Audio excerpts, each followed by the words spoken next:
Hello everyone, welcome to my channel Anupa chemistry.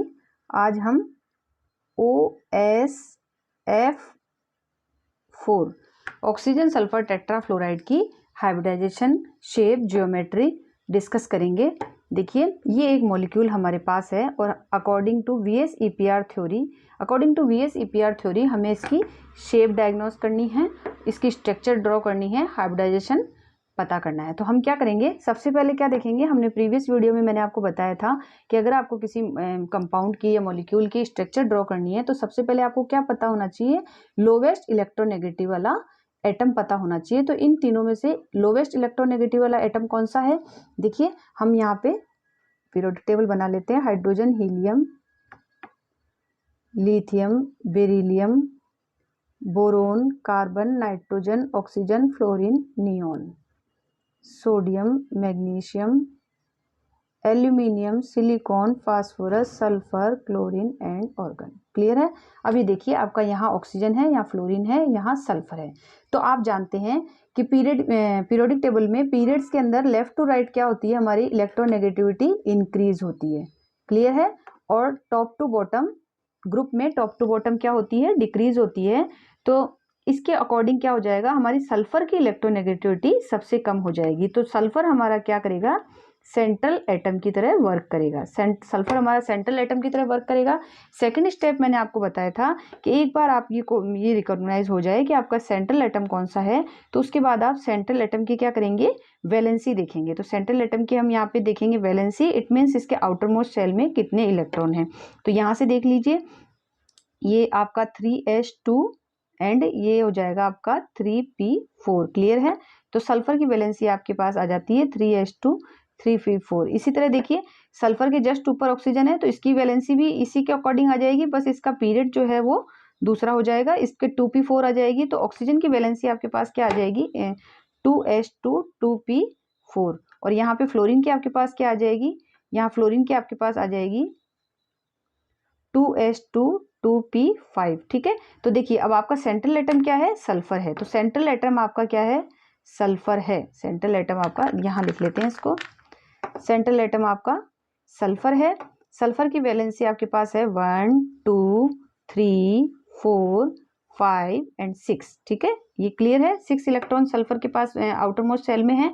अब देखिए, sulphur आपके पास सेंट्रल एटम है, ऑक्सीजन और फ्लोरीन आपको इससे अटैच करने हैं। अब देखिए, ऑक्सीजन की वैलेंसी क्या है, 2p4। इट मीन्स इसको अपना ऑक्टेट कंप्लीट करने के लिए कितने इलेक्ट्रॉन की जरूरत है, इसको 2 इलेक्ट्रॉन की नीड है। तो ऑक्सीजन जब भी बॉन्ड बनाएगा तो वो क्या करेगा, 2 इलेक्ट्रॉन गेन करने के लिए बॉन्ड बनाएगा। एंड हम जानते हैं कि ऑक्सीजन क्या करता है, डबल बॉन्ड बनाता है। 2 इलेक्ट्रॉन गेन करने के लिए क्या करता है, डबल बॉन्ड बनाता है और इसका ऑक्टेट कंप्लीट हो जाता है। तो ये सल्फर के साथ क्या करेगा, डबल बॉन्ड बनाएगा। एक ऑक्सीजन ने डबल बॉन्ड बना लिया।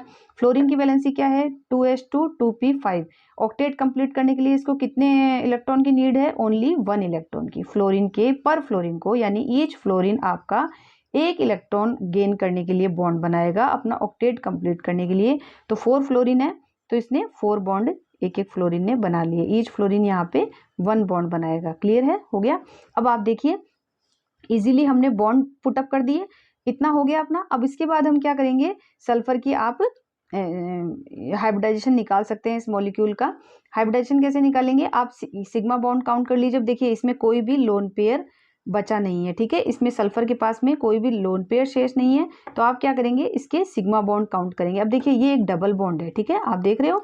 अब देखिए, यहीं आके आपको ये इस तरह के एग्जांपल्स में क्या होता है कि यहीं आके हम लोग कंफ्यूज हो जाते हैं कि अगर देखिए, अब आप बॉन्ड अगर आपने बस ये याद कर रखा है कि हाइब्रिडाइजेशन में हमें बॉन्ड पेयर काउंट करने हैं। ठीक है, बॉन्ड पेयर काउंट करने हैं या टोटल इलेक्ट्रॉन पेयर काउंट करने हैं। तो आप क्या करेंगे, 1 2 3 4 5 6 और आप काउंट करेंगे 6 बॉन्ड पेयर।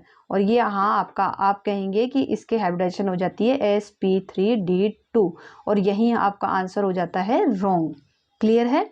क्यों रॉन्ग हो जाता है, क्योंकि देखिए, जो हाइब्रिडाइजेशन होता है उसमें जो हम बॉन्ड काउंट करते हैं वो ओनली सिग्मा बॉन्ड होते हैं। हाइब्रिडाइजेशन में ओनली सिग्मा बॉन्ड काउंट होते हैं, प्लस उसमें लोन पेयर काउंट होते हैं। Pi bond not consider in hybridisation, pi bond को हाइब्रिडाइजेशन में कभी कंसिडर नहीं किया जाता है। तो ये ऑक्सीजन ने जो बॉन्ड बना रखा है ये डबली बॉन्ड है सल्फर से, तो डबली बॉन्ड में क्या होता है आपका, एक पाई बॉन्ड होता है और एक सिग्मा बॉन्ड होता है। दैट्स वाई आप इसे ओनली 1 काउंट करेंगे, क्योंकि आपको ओनली सिग्मा बॉन्ड को कंसिडर करना है, पाई बॉन्ड को कंसिडर नहीं करना है। तो आप यहाँ क्या करेंगे, ओनली 1 काउंट करेंगे। तो 1 2 3 4 5, तो इसके अकॉर्डिंग आपकी बॉन्ड पेयर आ जाते हैं 5 बॉन्ड पेयर आपके पास है। इट मीन्स 5 इलेक्ट्रॉन पेयर आपके पास है। तो इसके अकॉर्डिंग आपका हाइब्रिडाइजेशन आ जाएगा sp3d। क्लियर है। और sp3d हाइब्रिडाइजेशन आपका होता है ट्राइगोनल बाई पिरामिडिकल हाइब्रिडाइजेशन आपका होता है। इसकी शेप देखिए इस तरह की होती है, ये ट्राइगोनल और ये बाई पिरामिडिकल आपकी शेप होती है। अब देखिए इसमें सेंट्रल एटम आपको क्या दिया हुआ है, सल्फर है, हमने खुद रिकॉग्नाइज किया है, सेंट्रल एटम आपका सल्फर है। एक डबली बॉन्ड आपके पास क्या है, ऑक्सीजन है। देखिए अगर इस सल्फर के पास, इस सेंट्रल एटम के पास अगर कोई डबल बॉन्ड होता तो वो कौन सी पोजीशन पे आता, इक्वेटोरियल पोजीशन पे आता अकॉर्डिंग टू बेंट रूल। ठीक है, ये बेंट रूल होता है रिपल्शन को मिनिमाइज करने के लिए। डबल बॉन्ड हमेशा कहाँ आता है, लोन पेयर हमेशा कहाँ आता है, इक्वेटोरियल पोजीशन पे आता है। और ये ऑक्सीजन भी डबल बॉन्ड, इससे डबल बॉन्ड से लगा हुआ है, डबल बॉन्ड से अटैच है, तो ये भी क्या करेगा, इक्वेटोरियल पोजीशन गेन करेगा यहाँ पे। और रेस्ट ऑफ जो आपके पास फ्लोरीन है वो आप इस तरह से अटैच कर सकते हैं। 4 फ्लोरीन है, 4 पोजीशन आपको दी हुई है। तो ये आपके, यहाँ थोड़ा सा मैं ऊपर कर देती हूँ इसको, रेस्ट ऑफ पोजीशन की आपकी ये फ्लोरीन अटैच है। ठीक है, तो इस तरह हमने देख लिया कि OSF4 अगर आपको मॉलिक्यूल की स्ट्रक्चर पूछी जाती है या शेप पूछा जाता है तो आप बताएंगे ट्राइगोनल बाई पिरामिडिकल sp3। ठीक है, इजीली आप इसको याद करने की आपको कोई ज़रूरत नहीं है, आप इजीली इसको निकाल सकते हैं, बहुत ही सिंपल है। सिर्फ एक चीज़ मैं आपको बोलना चाहूँगी कि अगर हाइब्रिडाइजेशन आपको इजीली निकालना